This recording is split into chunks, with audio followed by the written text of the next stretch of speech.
Welcome to I Rose. And on this channel, I talk about addiction and life after addiction because Yes. there is life after addiction. So today I wanted to talk about, to celebrate my 2 years as not a bulimic. I don't know, is it bulimic-free? Is that, because it's like drug-free. Is it like bulimic-free? I don't really know, but I'm going to use that term. I have not been binging and purging for 2 years, and that's a big accomplishment for me. Overcoming bulimia was honestly the most difficult thing that I've overcome. It consumed my life for 13 years. That's a really long time. Yeah, if you're struggling with bulimia or an eating disorder, you are not alone. I mean, I think a lot of people do that would never admit it. But once you get to the point where you're like, okay, well, I'm not gonna throw up anymore, you have to adjust, because every day we eat. So it's like you have to adjust what you're doing in your routine and how are you gonna make this work for the rest of your life. It's about willpower, and it's a lifelong achievement, I would say. So I just wanted to give a quick background of what I went through, how I got to be bulimic for 13 years. It started as an accident. I would smoke weed, and then I would eat a ton of food, and then I would just naturally feel sick, and so then I would throw up that food. I started losing weight this way. It was not intentional. I started getting more attention, and voila, there's an eating disorder. I did have previous struggles with anorexia when I was, I think, like 12 or 13. Not even really knowing what it was then. But that's another story. I definitely don't look at it as something that I'm ashamed of. I look at it as something that I've overcome, and I'm very proud of myself. Like I said, this is an ongoing thing for me to stay bulimic free. It's just like, it just is, because every single day there's that option of am I gonna eat too much? Am I gonna feel uncomfortable? And just to be 100% honest, like, I struggle with this still. Yeah, like, for instance, even yesterday, like, I ate too much and I felt really full.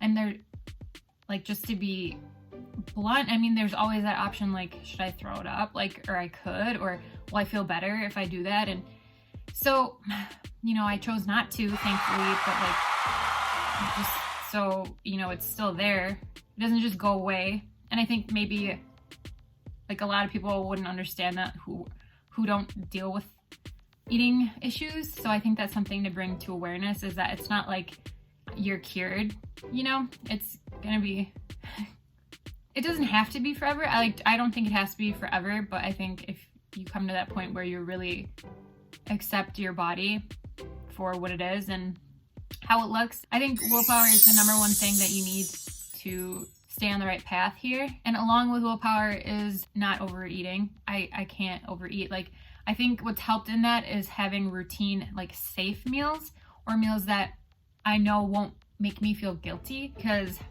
like, some meals, they might be too fatty, or they might just make you uncomfortable because you ate them. Having a routine, meals, and planning ahead is huge, because then you just know, like, okay, I'm allotted this for my meal and I can't go beyond that. Otherwise, it's not going to be pretty. It's not going to be a good choice. And along with that is intuitive eating, which is eating what you think, like, your body needs at that time, and not just eating because you're bored. Food is medicine, and medicine that honestly can cure other things. I mean, like, acne is just like one instance. It can affect your sleep. So along with planning ahead is buying foods that don't make you feel guilty, or just like knowing ahead of time, okay, so I know myself, well, I know if I bought a big bag of cookies and ate them all, like, I'm gonna feel guilty and I'm not gonna want to keep it in my body. So kind of not buying those things has really helped me. Along with that, going vegan, honestly, huge in this. I'm not consuming animal byproducts or animal products that make me feel honestly guilty for consuming them, because I just have such a passion for protecting animals and animal welfare, and I think that consuming animal byproducts and whatnot is just, it's not a good situation for me. I have had a few times where I ate some mashed potatoes made with milk, and I felt sick. Like I literally felt sick and I did throw up that time. So knowing that, I'm like, okay, well, I can't eat that. That's not. So along with, you know, bulimia is an addictive tendency, and so of course going with that is staying free from alcohol and weed and other drugs. First of all, alcohol made me feel pukey. Like it just, drinking it from the onset just would make me feel sick. The weed, like it's what started everything, so doing that is not an option for me. You know, alcohol and like weed or whatever, that's a trigger, but like another trigger is that you might not think is like tomatoes. I don't know why, but I think they're just so acidic that like after I first stopped purging, eating tomatoes or salsa, I would get acid reflux, and thankfully that went away. But for a long time, I would always get that when I would eat it. It was just like an automatic. The next thing is being accountable. Be accountable for your decisions that you make. Obviously, no one wants to binge and purge for the rest of their life. There's a lot of shame and guilt around it. I think if you can keep track and get accountable, maybe get a journal, write down if you do have an accident, you know, if you're on the road to recovery. And it's helped me, at least, just because I have to write it down, like no matter what, like I'm gonna write it down. I'm not gonna like hate myself for it. That brings me to my next point, which is accepting yourself. Accepting myself was huge because I had to realize like this is my body now. Like I'm not going to be that weight anymore. Like I can't, like it's just not healthy for me. Just accepting my current weight, and going along with that is like I can't focus on how I look in clothes. Like I just don't anymore. I really like being more comfortable. This is completely different than how I used to dress. Like I like to wear bigger clothes now. I'm not into like tight short dresses or whatever. Like I just want to be comfortable in my skin and not judge myself to other girls and not feel judged. My whole mantra now is just be yourself, but like in a very comfortable way. Like I don't know, I'm going on a it can be so easy to compare your own body to someone else's, and it's just like in today's age there's so much Photoshop that it's not even right to compare, because it's not even real what you're seeing. Yeah, I don't even like to weigh myself because I don't want that number, you know. I don't want that number in my head going around like, okay, maybe if I just went on a diet, you know, I can't, that's another, like I can't go on diets. Like it's gonna start spiraling down, and it's just going to again consume my mind and be something that I don't want to focus on. Like there's so many other things that I want to do with my life than